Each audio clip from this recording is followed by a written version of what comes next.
Iman is like a mobile নাম্বারে ভুল হইলে তাহলে আর বাদ বাকি কোনো কিছু ভুল নাম্বার ফোন দিচ্ছি তারপর আধা ঘন্টা গল্প করছি তাহলে কি কাজ হবে?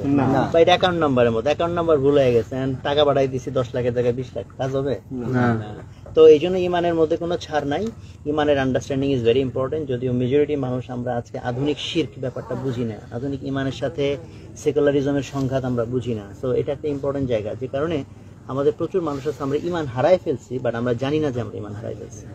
আর আমলের গুরুত্ব নিয়ে কথা বলছেন, বিশেষ করে রিসেন্টলি আমি এটা নিয়ে অনেক এমফেসাইজ করি। একটা সময় আমি প্রচুর বই সাজেস্ট করতাম মানুষকে। তা আমার কাছে রিসেন্ট টাইম মনে হচ্ছে ইলমের ব্যাপারটা একটা ফিতনা হয়ে গেছে অনেকের ক্ষেত্রে। একটা হচ্ছে আমি যদি আলেম হওয়ার জন্য টার্গেট, একটা হচ্ছে বেসিক ইলম, এটা তো ফরজ, সেটা তো সবার লাগবেই, যে বেসিক ইলমটা আমার লাগবেই, সেটা নিয়ে তো কোনো কথা নাই।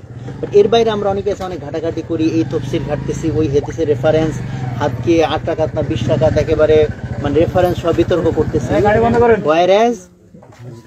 ওয়াইরাজ আমার বেসিক যে ফরজিয়াত ইলম সেটা আমার নাই। আর আমি যদি আলেম হওয়ার এফোর্ট দিতে চাই, এটা একটা সিরিয়াস এফোর্ট, এটা ক্যাজুয়াল এফোর্টে হবে না।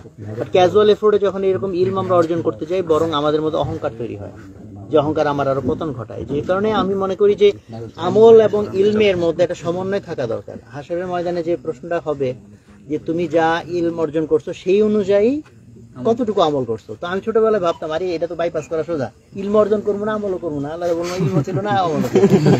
কারণ ইলম যদি বেশি হয় তাহলে তো ধরা খেয়ে যাবো না যে ইলম এত হয়েছে আমল কেন কম হয়েছে। তো বাট এই প্রশ্নটার একটা হাকিকত রিসেন্ট টাইম আমার কাছে খুব ফিল হয়, সেটা হইতেছে যে আমি ইলম বাড়াইলাম বাট আমার আমল বাড়াইলাম না, তাইলে এটা একটা প্যাস খাওয়ার মতো বিষয়। তখন আমার ধারণা একটা অহংকার পয়দা করে দেয় মানুষ। ইলমের একটা গরম আছে, যে গরম আমল দিয়ে ঠান্ডা করতে হয়। এই জন্য আমলের যে গুরুত্বের কথা বলছেন, শুধু ফরজ নামাজ নয়, জিকির আজকার এবং গুনাহ থেকে বেঁচে থাকা। যদি বলা হয় যুবকদের জন্য পরহেজগারি কি, আমি বলবো গুনাহ থেকে বেঁচে থাকা। আমি না, অনেক বড়রাই বলে গেছেন এই কথা। যুবকদের জন্য তাহাজ্জুদ গুজার হয় তো আলহামদুলিল্লাহ অনেক ভালো কথা, কিন্তু প্রাইমারি কন্ডিশন হচ্ছে আমি গুনাহ থেকে, বিশেষ করে চোখের গুনাহ থেকে আমি বেঁচে থাকি। এটি আমার বুজুর্গি।